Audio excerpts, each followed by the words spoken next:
સુરત જિલ્લાની વાત કરું કે જ્યાં કીમ નદી ગાંડીતુર બની ચૂકી છે। માંગરોળના કોસાડી ગામમાં નદીની અંદર પાણી ફરી વળ્યા, જ્યાં કોસાડી ગામ જાણે કે બેટમાં તબદીલ થઈ ગયું।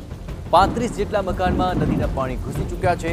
આ પાણી ભરાતા ગ્રામજનોને હાલાકીનો સામનો કરવો પડી રહ્યો છે। આપણે જણાવીએ કે ગામમાં કીમ નદીનું પાણી પ્રવેશવા છતાં તંત્રના કોઈ પણ અધિકારી સ્થળ પર ફરક્યા નથી।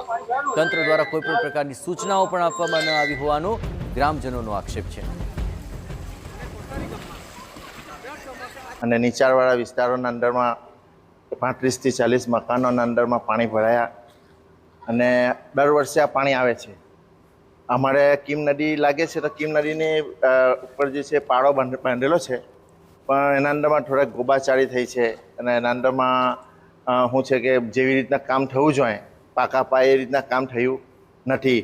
વચ્ચે એક એ ગટર લાઈન પડી ગયેલી છે, ગટર જેવું, એને અગર ઠીક રીતે કરે કામ, એનું પ્રોપરલી કામ કરે તો આ પાણી બંધ થયું છે। સુરત જિલ્લામાં વરસી રહેલા ધોધમાર વરસાદને પગલે જળબંબાકારની સ્થિતિ સર્જાઈ છે। નદીઓના પાણી ગામમાં પ્રવેશી ગયા છે। સીધા દ્રશ્યો જોઈ શકો છો। હાલ આપણે છે સુરત જિલ્લાના માંગરોળ તાલુકાના કોસાડી ગામ ખાતે। આ કોસાડી ગામની હદમાં જે કીમ નદી પસાર થાય છે, આ કીમ નદીમાં ઘોડાપૂર આવ્યું છે। કીમ નદીના પાણી હવે ગામમાં પ્રવેશી ગયા છે। ગામના નીચાણવાળા વિસ્તારોમાં તેમજ ગામનો જે મુખ્ય રસ્તો છે ત્યાં પાણી ફરી વળતા લોકો ચિંતાતુર બન્યા છે। સ્થાનિકો દ્વારા તંત્ર પર પણ આક્ષેપો કરવામાં આવી રહ્યા છે કે જે રીતે હવામાન વિભાગે ભારે વરસાદની આગાહી કરી હતી અને જે રીતે કીમ નદીના જળસ્તરમાં વધારો થવાનો હતો તેની કોઈ પણ પ્રકારની સૂચનાઓ ગ્રામજનોને આપવામાં આવી ન હતી અને છેલ્લા 12 કલાકથી આ કીમ નદીના પાણી ગામમાં પ્રવેશી ગયા છે અને ઘણા ઘરોમાં પણ પાણીનો ભરાવો થયો છે। લોકોને ખૂબ જ મુશ્કેલીઓનો સામનો કરવો પડી રહ્યો છે।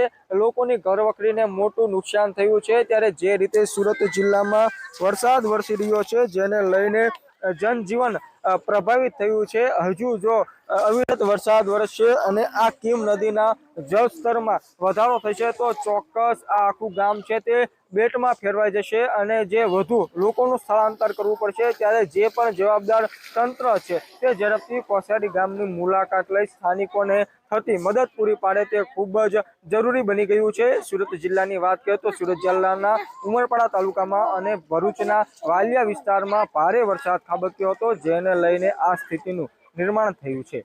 મેહુલ ભોકાળવા, TV9, માંગરોળ, સુરત।